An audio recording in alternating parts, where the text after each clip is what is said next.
ظالم جس وقت ظلم کرتا ہے نا، اس وقت وہ یہ سمجھ بیٹھتا ہے کہ میں ہمیشہ اسی طاقت میں رہوں گا۔ ظالم جب ظلم کرتا ہے تو وہ سمجھتا ہے کہ شاید یہی قوت، یہی طاقت، یہی جوانی، یہی اقتدار یہ قائم رہے گا، لیکن کبھی ظلم کا راج قائم رہ سکا نہیں، رہتا ہی نہیں۔ یزید نے ظلم کی حد کر دی، جب تخت حکومت میں بیٹھا تو ظلم کی حد کر دی، حد کر دی اس نے سمجھا تھا کہ شاید یہ اقتدار میرے پاس رہے گا، شاید یہ تخت جو میں نے سجایا ہے اس پہ سجا رہوں گا، بنا رہوں گا، قائم رہوں گا۔ اسے سمجھ نہیں نہ آئی کہ حکومتیں ظلم سے نہیں عدل سے قائم رہتی ہیں۔ میرے عمر فاروق رضی اللہ تعالیٰ عنہ کی حکومت عدل سے قائم تھی تو 12 سال قائم رہی، 12 سال قائم رہی، اور عمر چلے گئے، عدل کرتے کرتے چلے گئے۔ میں اگلے جمعے بیان کروں گا حضرت عمر کے بارے میں۔ جناب عمر چلے گئے، عدل کرتے کرتے دنیا سے رخصت ہو گئے، لیکن مدینے کی گلی سے بھی جا کے پوچھو گے تو عمر کے عدل کی گواہی دے گی۔ مدینے کی گلی اور مٹی بھی کہے گی کہ عمر عادل تھا۔ یزید نے ظلم کیا نا، پورے 4.5 سال رہا، لیکن اس کا خیال تھا کہ میں جمع رہوں گا، بنا رہوں گا، رہ سکا نہیں، رہ سکا، کیونکہ اللہ غافل ہے، اللہ کو پتہ ہے۔ اور ایک اور بات بھی، ایک اور جملہ بھی کہنے لگا ہوں، اسے بھی یاد رکھیے گا، ظالموں کو مددگار بھی مل جاتے ہیں، ظالموں کو مددگار بھی مل جاتے ہیں، بلکہ ظالموں کے مددگار زیادہ ہوتے ہیں، بدی جلدی پھیلتی ہے، گناہ جلدی پھیلتا ہے، ظالموں کے مددگار زیادہ ہوتے ہیں۔ یزید کو مددگار ملے، ابن سعد ملا، ابن زیاد ملا، شمر ملا، خولی بن یزید ملا، بڑے اسے مددگار ملے جو کہتے تھے کہ بالکل کوئی خطرہ ہی نہیں، دنیا تو ترستی ہے تیری دید کو، اور سب خیر ہے، ہر جگہ امن ہی امن ہے۔ یزید جب ظلم کر رہا تھا تو سمجھتا تھا مجھے کوئی نہیں پوچھے گا، کوئی میرے قریب نہیں آئے گا، لیکن یارو اس تک دنیا کا کوئی بندہ تو نہیں پہنچ سکا، لیکن اللہ کا قہر تو پہنچ گیا نا، اللہ کے انصاف کا ہاتھ تو پہنچ گیا نا، رب تو ہے نا دیکھنے والا۔ عبید اللہ ابن زیاد کے دربار میں جب سیدنا امام حسین کا کٹا ہوا سر پہنچا نا، اس نے ایک چھڑی پکڑی، اور چھڑی پکڑ کے نا تو امام حسین کے لبوں پہ مارنے لگا، کہنے لگا تجھے کہا تھا نا بات مان جا، کٹا ہوا سر تشت میں رکھا ہے، تجھے کہا تھا نا بات مان جا۔ راوی کہتا ہے عبید اللہ ابن زیاد نے چھڑی ماری اور اس نے بے ادبی کی، کہنے لگا تو تھا ہی اس قسم کا، تیرا یہی حال ہونا چاہیے تھا معاذ اللہ۔ حضرت بریدہ اسلمی حضور کے صحابی دربار میں موجود تھے، فرمایا ابن زیاد تو برا ہے، تیرا باپ برا ہے، چھڑی پیچھے کر، کئی بار میں نے ان لبوں کو مصطفیٰ کو بوسے دیکھے ہوئے دیکھا ہے، پیچھے کر، پیچھے کر، ہٹا لے۔ راوی کہتے ہیں کہ 1 2 3 4 5 6 سال گزر گئے، وہی کوفے کا دربار، وہی محل، وہی تخت اور وہی تشت جس میں امام حسین کا سر رکھ کے لایا گیا تھا۔ 6 سال کے بعد مختار ثقفی حکمران بن گیا۔ مختار ثقفی نے کہا کہ میں چن چن کے ماروں گا وہ بندے جنہوں نے امام حسین کو قتل کیا تھا، 1 نہیں 2 نہیں 4 نہیں 6000 بندہ مارا اس نے، چن چن کے۔ راوی کہتے ہیں کہ یہ ابن زیاد 30,000 فوج لے کے نہر فرات کے کنارے میدان کربلا کے سامنے آیا اور اس نے جہاد کیا۔ مختار ثقفی نے ابراہیم بن مالک کو بھیجا، فرمایا جاؤ قتل کر کے لاؤ۔ لڑائی شروع ہو گئی، یکم محرم کو ہوئی تو پھر بند ہو گئی، پھر 5 کو شروع ہو گئی، پھر 7 کو شروع ہو گئی، 10 محرم کا دن آ گیا 6 سال کے بعد، وہی ظہر کا وقت آ گیا، وہی عبید اللہ ابن زیاد جس نے امام حسین رضی اللہ تعالیٰ عنہ کو قتل کروایا تھا، وہ گرا ہوا ہے اور زمین پہ گرا ہے، اس کی گردن پہ ابراہیم بن مالک نے پیر رکھا اور اس کی گردن کو کاٹ کے تشت میں رکھا، اور تشت میں رکھ کے جب اس نے کوفہ بھیجا، وہی تخت جس پہ عبید اللہ ابن زیاد نے بیٹھ کے امام حسین کے مبارک لبوں پہ چھڑی ماری تھی، اسی تشت پہ رکھ کے جب اسی عبید اللہ ابن زیاد کا سر سامنے رکھا تو کوفے کے اس دارالخلافہ کے ایک کونے سے ایک بابا بولا اور بول کے کہنے لگا، لوگوں گواہ رہنا میرا رب بڑا عادل ہے، گواہ رہنا اللہ بڑا عادل ہے۔ چیختا ہے کونے سے پکارتا، کہتا لوگوں عدل ہو گیا، انصاف ہو گیا، عدل ہو گیا، انصاف۔ دیکھو دیکھو، جب حسین کا سر آیا تھا، ابن زیاد نے گستاخی کی تھی تو کونے سے آوازیں نکلنے لگی تھی کہ زیاد برا ہے، حسین اچھا ہے۔ آج ابن زیاد کا سر آیا ہے، آواز پھر کونے سے نکلی ہے، لیکن آواز کیا گونج رہی ہے؟ آواز پھر وہی گونج رہی ہے، ابن زیاد برا تھا، حسین کو اللہ نے بڑی عزت عطا فرما رکھی۔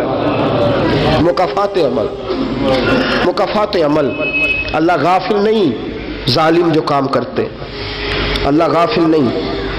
6 سال کے بعد وہی دن، وہی وقت، وہی گھڑی، وہی لمحہ، وہی سارا نظام، وہی دربار، انسان ڈرتا نہیں، انسان باز آتا، عبرت پکڑتا۔ ابن زیاد اس وقت کہتا تھا کہ میں جاؤں حسین کے پاس،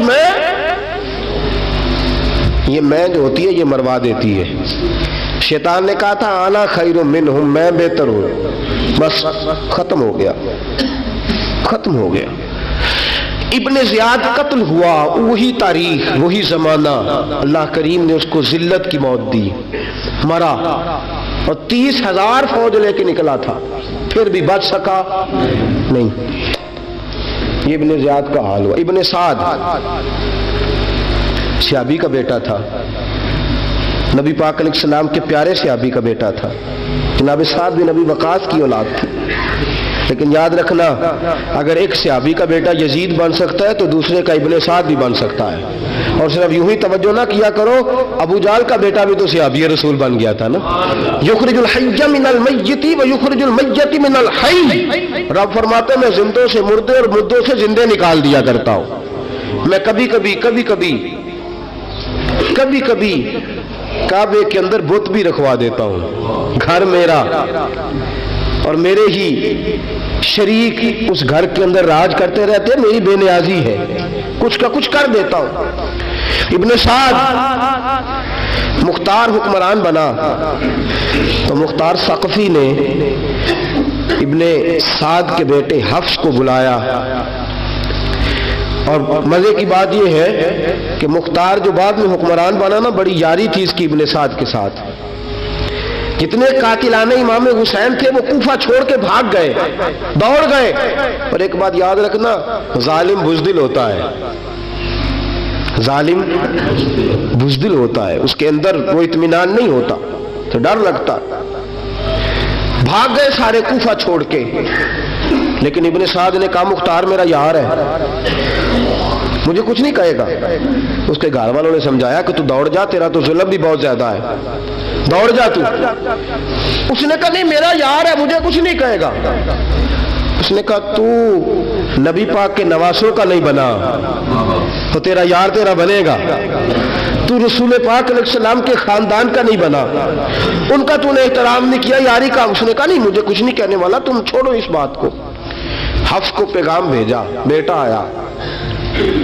مختار نے کہا تیرا باپ کدھر ہے؟ اس نے کہا جی ابا جی اب باہر نہیں نکلتے، بس گھر کے کونے میں بیٹھ کے اللہ اللہ کرتے ہیں۔ اس نے کہا اچھا کیا کرتے ہیں؟ کہا جی گوشہ نشین ہو گئے۔ اس نے کہا اب تیرا باپ گوشہ نشین ہوا ہے؟ اب گوشہ نشین ہوا ہے؟ بھیڑیے سے لومڑی نے کہا کہ جاؤ شکار کر لو، تو بھیڑیا کہنے لگا بوڑھا ہو گیا تھا نا، بھیڑیا کہنے لگا نہیں میں نیک ہو گیا ہوں، میں نے شکار کرنا چھوڑ دیا ہے۔ میں کسی جانور کو تنگ نہیں کرتا، تو لومڑی کہنے لگی نہیں بادشاہ سچی بات کر، اب تجھ سے دوڑا ہی نہیں جاتا، اب شکار پکڑا جاتا، اب تجھ سے دوڑا نہیں جاتا، پکڑا، اب تیرے اندر آج بھی طاقت آئے تو تو کم کرے نہ، تو اب بھی چھوڑنے والا، اب تجھ سے دوڑا نہیں جاتا۔ ملا رومی فرماتے ہیں بوڑھا ہو کے تو بھیڑیا بھی نیک ہو جاتا ہے۔ کہاں کہ جاؤ، تمہیں بلا رہا ہے۔ کہا نہیں جی میرے ابا جی نا آپ اندر رہ کے اللہ اللہ کرتے۔ اس نے کہا اسے اللہ اللہ یاد آئی ہے، اب اللہ اللہ یاد آئی ہے، کچھ گناہ ایسے ہیں جو رب معاف نہیں کرے گا۔ فرمایا وہ جتنی مرضی نمازیں پڑھے، جتنے مرضی روزے رکھے، جتنی مرضی نفل پڑھے، سارا کچھ کر لے، لیکن اللہ کبھی حسین کے گستاخ کو معاف نہیں کرے گا، کبھی نہیں معاف کرے گا۔ اس لیے کہ جو حسین کا بے ادب ہے وہ دراصل رسول پاک کا بے ادب ہے، اللہ اسے معاف کرے گا؟ ظالم میں اس نے ظلم کیا، ابھی 6 سال ہی تو گزرے تھے، 6 سال ہوئے صرف۔ ابن سعد بھیجا بیٹے کو، کہا جا اب اپنے باپ کو جا کے کہا تجھے مختار بلاتا ہے، بات سنے آ کے۔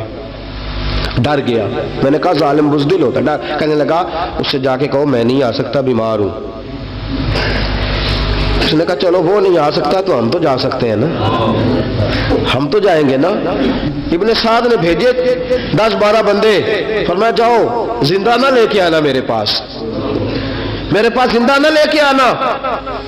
گئے، بیٹے کو حفص کو گرفتار کر کے کھڑا کر دیا، اور جناب یہ جو ابن سعد تھا اس کو بھیجا، کہا جب تم اس تک پہنچو نا تو جا کے گردن مارنا اس کی، اور مجھے اس کی وجود نہیں دیکھنا، صرف کٹا ہوا سر دیکھنا ہے۔ گئے، جا کے اس کو پکارا، کہا مختار نے بھیجا ہے مارنے کے لیے۔ کہنے لگے مختار مجھے نہیں مار سکتا، میرا یار ہے۔ ابن سعد کہتا ہے مختار مجھے مار سکتا، میرا یار ہے۔ ان فوجیوں میں سے ایک فوجی کہنے لگا اگر تو محمد کے نواسے کو مار سکتا ہے تو تجھے بھی تیرا یار مار سکتا ہے صلی اللہ علیہ۔ اگر تو رسول پاک صلی اللہ تعالی علیہ وسلم کے نواسے کو قتل کر سکتا ہے، تو نے نبی کا حیا نہیں کیا، وہ یاری کا حیا کیوں کرے؟ تو نے ظلم کیا ہے، اب دیکھ تیرا حال کیا ہوتا ہے۔ گرفتار کر لیا، منتیں کرتا رہا۔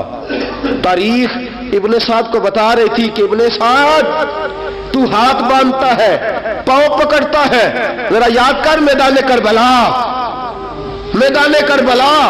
تجھے اپنی باری آئی ہے تو تو ہاتھ باندھتا ہے، میدان کربلا یاد کر۔ حسین نے بھائی کی بھی لاش اٹھائی تھی، حسین نے جوان بیٹے کی میت بھی اٹھائی تھی، 6 مہینے کا علی اصغر بھی اس کی گود میں دم توڑ گیا تھا، اس کی بیٹیاں پیچھے تھی، بہن پیچھے تھی، بھانجیاں پیچھے تھی، بھتیجیاں پیچھے تھی، لیکن حسین نے ایک بار بھی ہاتھ نہیں باندھے۔ یہ کون ہے اٹا ہوا، غبار سے پھٹا ہوا، ہزاروں کوفیوں کے درمیان وہ اکیلا ہی ڈٹا ہوا، یہ بال یقین حسین ہے، نبی کا نور عین ہے۔ فرمایا یہ وہ میدان کربلا بھی یاد کرنا، تو ظالم تھا نا، معافیاں مانگ رہا ہے۔ حسین رسول پاک کے نواسے تھے، ایک بار بھی معافی طلب، دیکھ منظر یاد کر۔ ابن سعد کا ایک ہی بار میں سر قلم کیا، ایک ہی بار میں۔ امام حسین پہ تو پہلے 82 زخم لگے تھے تلوار کے، 82 زخم تلوار کے، نیزوں کے، اور کئی نیزوں کی انیاں امام حسین کے وجود میں ٹوٹ گئی تھی۔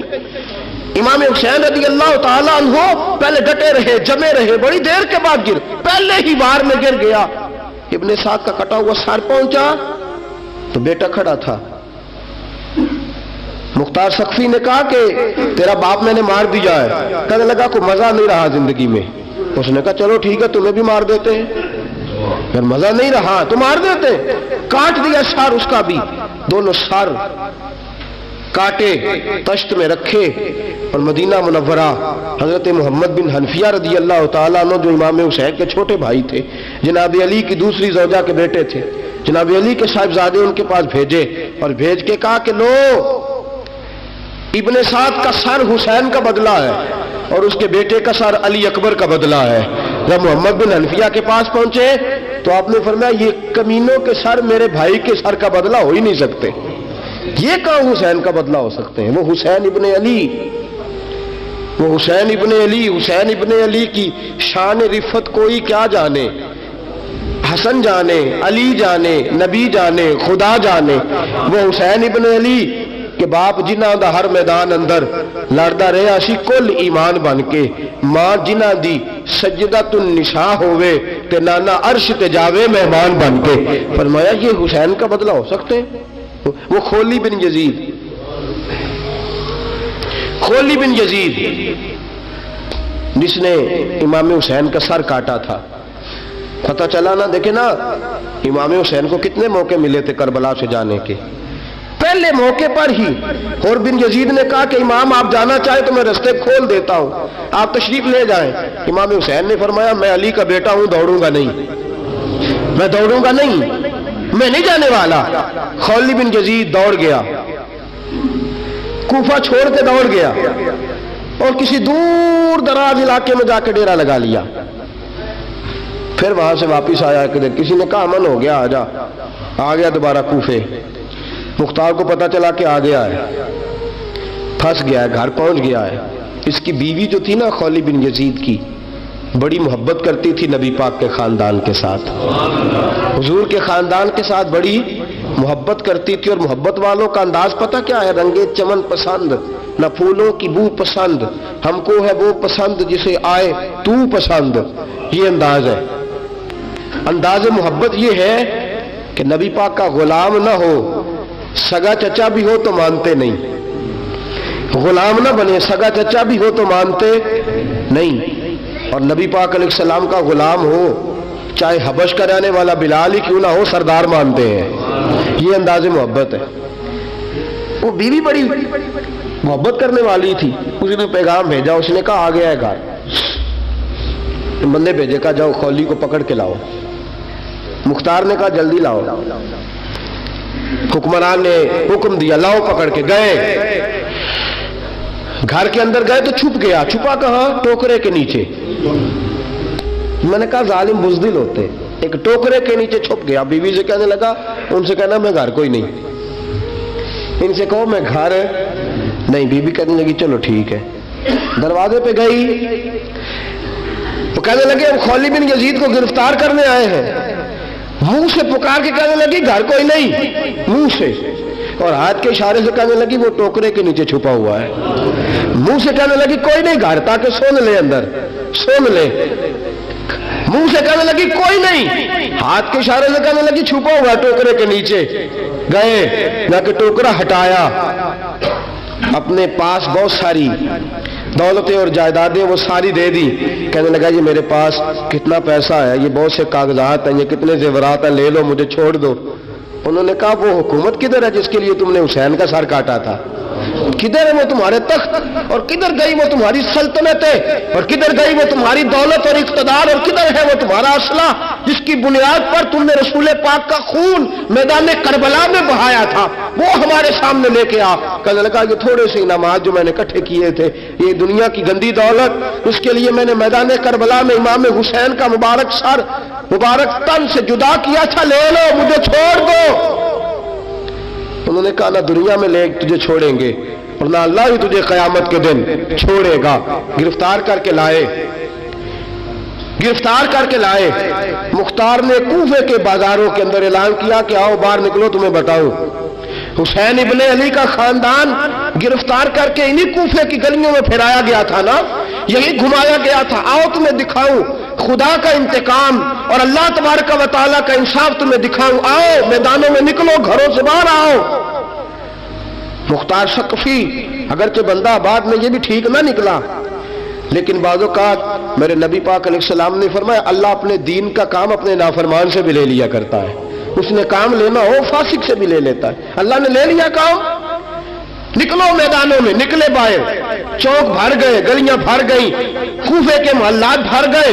مختار نے کہا لوگوں 6 سال پہلے کی تاریخ بھی ذہن میں رکھنا، اور آج کا دن بھی تم کبھی مجھے وہ خولی بن یزید ہے کہ یہ نعرے لگاتا تھا کوفے کی گلیوں میں کہ میں نے حسین کا سر کاٹا ہے، میں نے حسین کا سر کاٹا۔ تمہارے سامنے کھڑے، پوچھو پوچھو اس سے پوچھا بھی تو نے حسین کا سر کاٹا؟ کہنے لگا جی میں نے تو بالکل نہیں کاٹا تھا، میں تو انعام کے لیے نعرے لگاتا تھا، میں نے تو نہیں کاٹا۔ اس نے کہا چلو ابھی کرتے ہیں تیرا بندوبست۔ زخم لگائے، زخم لگائے، تلوار کے ساتھ اس کے وجود پر زخم لگائے، اور جب نڈھال ہو گیا، خون بہ گیا، زمین پہ گر گیا، تو مختار نے کہا اس کے وجود کو آگ لگا دو، زندہ کو جلا دو۔ جب وہ جل رہا تھا راکھ اڑ رہی تھی، لوگ کہہ رہے تھے کہ دیکھو یاد رکھنا اللہ نے رسی ڈھیلی کر دی تھی، اب رب نے رسی کھینچی ہے تو دیکھو خدا سے بڑا کسی کا انصاف نہیں ہے۔ کس انداز میں امام حسین کے قاتل کو شمر ذل جوشن، میں نے کہا تھا 10 محرم کے دن جب مختار کے لوگ اس کے پیچھے بھاگے تو مدینہ منورہ تک گیا، حضرت امام زین العابدین سے بھی ملا، انہوں نے پانی بھی پلایا، کہنے لگا امام صاحب لگتا ہے آپ نے مجھے پہچانا نہیں۔ فرمایا میرا سارا گھر اجاڑ دیا، میں تجھے بھول سکتا ہوں؟ کہا پھر پانی کیوں پلایا ہے؟ فرمایا بند کرنا تمہارا کام ہے اور دشمنوں کو پلا دینا یہ ہمارے خاندان کا رواج ہے۔ فرمایا میں نے میرا سارا گھر اجاڑ دیا، تجھے کبھی بھول سکتا ہوں؟ بھول ہی نہیں سکتا، لیکن چونکہ ہمارے گھر کا کوئی مزاج ہی تھوڑا منفرد ہے، ہمارا کوئی انداز ہی تھوڑا مختلف ہے۔ شمر دوڑتا امام زین العابدین سے کہنے لگا پناہ، مجھے پناہ ملے گی؟ آپ نے فرمایا جیسے اللہ پناہ نہ دے اسے بندہ بھی نہیں دے سکتا، تیرے پاس اب چارہ کوئی نہیں، اس لیے کہ اب تجھے دیکھے نا، یاد رکھنا ظالم دوڑتے ہیں نا، جب ظالم دوڑتے ہیں تو پناہ مانگتے پھرتے ہیں، جب ان کا توتی بولتا ہے تو کہتے ہیں ہم چما دیگرے نیس، ہمارے جیسا کوئی اور ہے ہی نہیں، اور جب رسی کھینچتا ہے اللہ تو پھر بھاگے پھرتے ہیں گلیوں اور بازاروں میں، دوڑے پھرتے ہیں۔ اس لیے کہتے ہیں کہ ڈر کے رہنا چاہیے، ڈر کے۔ آج ان کے ساری شمر کو کہا کہ تو اب تجھے کوئی پناہ دے نہیں سکتا، اس لیے کہ تو اللہ کی پکڑ میں آنے والا ہے۔ شمر دوڑتا دوڑتا ایک گاؤں میں جا کے چھپ گیا، وہاں کے لوگوں کو مارا پیٹا، کہا قبر کسی نے بتایا تو گردن اڑا دوں گا۔ رات کا سناٹا چھایا تو مختار سقفی کا گروہ پہنچ گیا، شمر کو گرفتار کر کے لایا۔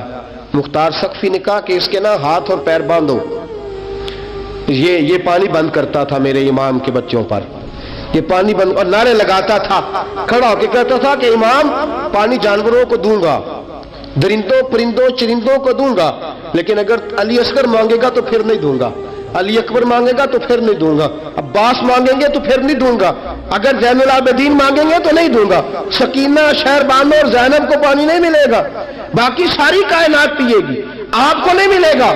یہ وہی شمر تھا، گرفتار کر کے لایا، 3 دن تک پیاسا رکھا اور زبان اتنی لمبی باہر نکل آئی، العطش العطش کی آوازیں بلند کرنے لگا۔ کہا جناب اس کا کرنا کیا؟ کہا اس کے ہاتھ باندھ دو، پیر باندھ دو، اور جو بھوکے کتے ہیں نا، جن کو کئی دنوں سے میں نے بھوکا رکھا ہوا ہے، وہ کتے اس پر چھوڑو، اور جب کتے اس کا گوشت نوچے تو کوفے کے بازاروں میں اعلان کرنا کہ جو نبی پاک کی اہل بیت کا گستاخ ہو اسے اسرائیل بھی جان نکالنے نہیں آتے۔ کتے نوچتے ہیں، تڑپتا ہے لیکن جان نکلتی۔